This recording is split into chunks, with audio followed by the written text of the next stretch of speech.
Bonjour à tous. Aujourd'hui, je souhaite vous parler de motivation. Pourquoi ce sujet? 2 raisons qui m'ont amenée à cette idée de vous transmettre ce que nous savons sur la motivation. C'est que ce sujet est revenu souvent dans mes conversations de coach depuis le début de la crise, depuis le début du confinement.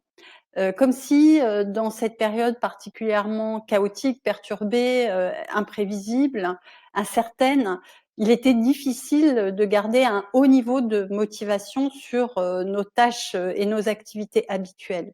La deuxième raison, c'est que nous allons nous acheminer, vers la sortie du confinement, d'ici probablement 3 semaines d'une manière, progressive.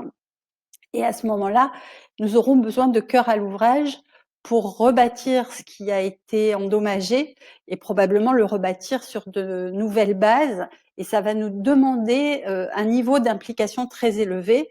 Donc il est bon de savoir comment nourrir cet engagement, comment nourrir cette motivation, de la meilleure manière avec les meilleurs nutriments.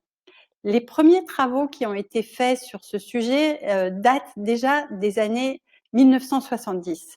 Il s'agit, de travaux qui ont été, réalisés à l'origine par, 2 chercheurs. Alors, ils ont vraiment commencé à travailler ensemble plutôt dans les années 80, mais les prémices datent des années 70. Ces 2 chercheurs, ce sont Ryan et Deci.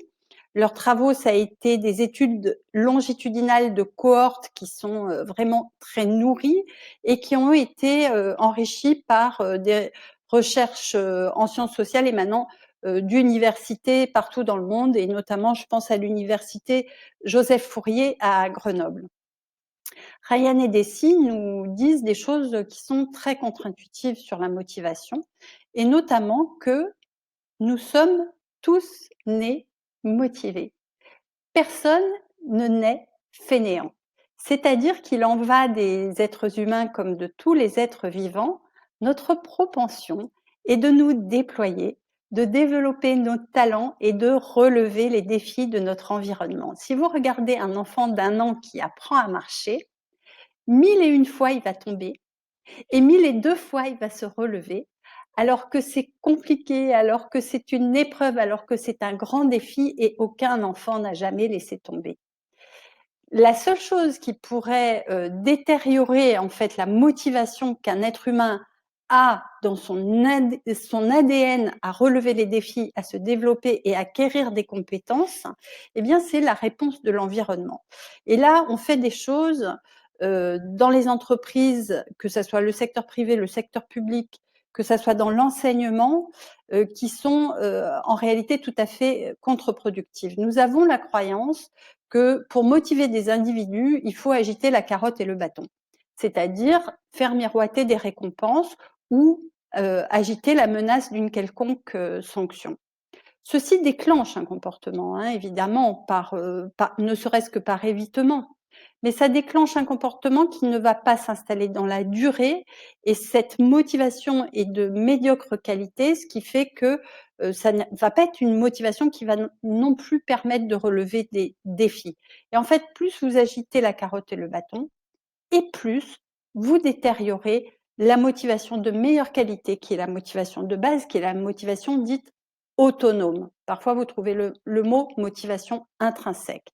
Donc, en réalité, quand nous devons nous-mêmes nous motiver, ou quand nous devons insuffler de la motivation dans un groupe, soit parce que je suis enseignante, soit parce que je suis manager, soit parce que je suis dirigeante, nous avons 3 leviers de motivation autonome, qui est la meilleure motivation à actionner.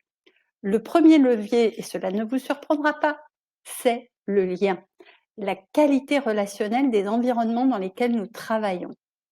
C'est majeur parce que sommes des êtres de relation, je l'ai déjà beaucoup dit, nous sommes des êtres sociaux. Si le climat relationnel est un climat sain, un climat porteur, un climat qui est une ressource pour l'individu, alors il va pouvoir déployer des trésors de motivation. Ce qui veut dire que dans cette période de confinement, le lien est mis à mal.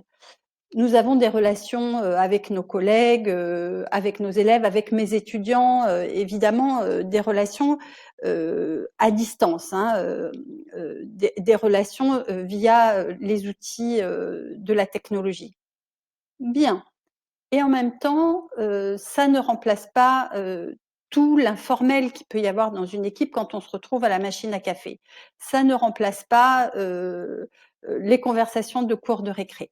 À un moment donné, je crois que quand on va se retrouver physiquement dans nos entreprises, dans nos équipes, dans nos établissements scolaires, dans nos lycées et cetera, il va vraiment falloir prendre le temps, donner le temps à la reconstruction du lien. Ça va être majeur. Alors le lien, et ben effectivement, ça prend du temps et parfois des managers, ont l'impression que c'est une perte de temps. En fait, quand vous êtes manager, vous devez en permanence mettre votre attention sur 2 dimensions, d'une même droite, qui sont d'un côté la relation et d'un autre côté le résultat. Et vous pouvez lâcher ni l'un ni l'autre. Vous avez comme responsabilité d'être garant du résultat et garant du climat relationnel dans vos équipes. Et bien, je crois que quand on va retourner travailler, pour un temps, il va falloir lâcher le résultat pour mettre son attention sur la qualité de la relation. Et encore une fois, faites circuler les signes de reconnaissance, organisez ce temps pour que, avec ou sans vous, les signes de reconnaissance puissent circuler, le lien puisse se renouer, ça va être majeur. Le deuxième levier de motivation autonome, c'est ce qu'on appelle la maîtrise. Alors, vous voyez bien qu'en période de crise sanitaire, comme on est en train de la connaître, le sentiment de maîtrise, il est véritablement mis à mal et ça peut susciter une certaine anxiété. C'est quoi la maîtrise? C'est ce sentiment que ce que je fais me rapproche du résultat que je vise. Et si je commence à percevoir qu'il y a une décorrélation, que j'ai décroché les wagons entre mon activité et les résultats que j'obtiens, alors c'est extrêmement démotivant. Pour que les équipes, les élèves soient impliqués à un haut niveau, ils ont besoin d'avoir le sentiment qu'ils exercent toutes leurs compétences, que l'exercice de toutes leurs compétences est utile et y compris de développer leurs compétences. Il n'y a rien de plus délétère dans une équipe que d'avoir des gens qui n'exercent pas leurs compétences, qui ont des compétences qui sont laissées en jachère.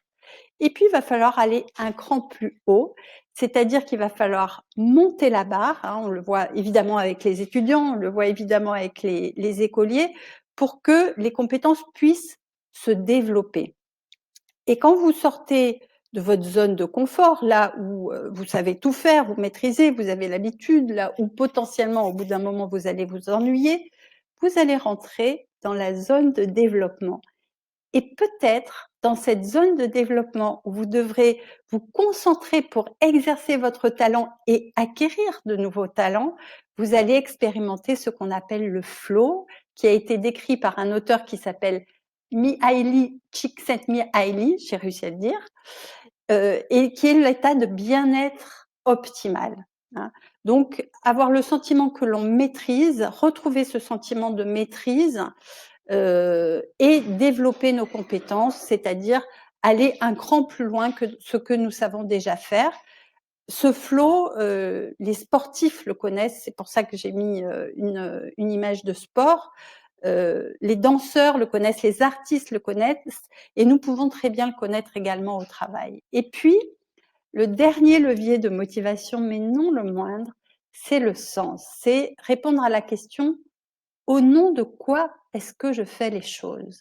À quoi je contribue au-delà de moi quand j'agis, quand je mène à bien mes projets, quand je suis impliquée dans mes activités? Je vous donne un exemple de ça parce que bien souvent c'est la façon la plus éloquente de faire une démonstration. J'ai des amis coachs qui se sont engagés il y a quelque temps dans un trek féminin dans le désert marocain. Ce trek avait pour vocation de collecter des fonds pour des enfants malades du cancer, des enfants marocains. Et ce trek était vraiment une épreuve, un défi sportif. Et mes collègues me disaient: «Tu sais, on n'était pas préparés, nous n'étions pas des grandes sportives, donc il a fallu s'entraîner des semaines avant, des mois avant, heu et le chemin était ardu, le défi était grand et nous aurions pu abandonner». Mais ce qui s'est passé, c'est que, avant de partir, nous avons rencontré ces enfants et nous savions au nom de quoi nous faisions les choses. Eh ben, tu sais, une fois qu'on les a rencontrés, on était sur le chemin et c'était difficile, mais il n'était pas question d'abandonner. Il va falloir qu'on se repose la question du sens et il va falloir qu'on se la repose collectivement dans nos entreprises, dans nos équipes, avec tous nos collectifs, que ça soit une classe. Le sens a été mis à mal, il y a tout à reconstruire. Il va falloir prendre un temps pour se poser les vraies questions, non pas seulement du business plan, non pas seulement du business model, ces choses sont importantes, mais vraiment de notre raison d'être. Et quand vous êtes aligné sur votre raison d'être, en tant qu'entreprise, en tant que collectif, en tant qu'individu, et que ce travail d'alignement sur la raison d'être, sur les valeurs, sur les convictions, vous l'avez fait en associant tout le monde à la réflexion, ben vous pouvez vous être assuré que les personnes vont déployer des trésors d'implication, des trésors d'engagement et qu'ensemble, ils vont pouvoir réaliser l'impossible. Prenez soin de vous.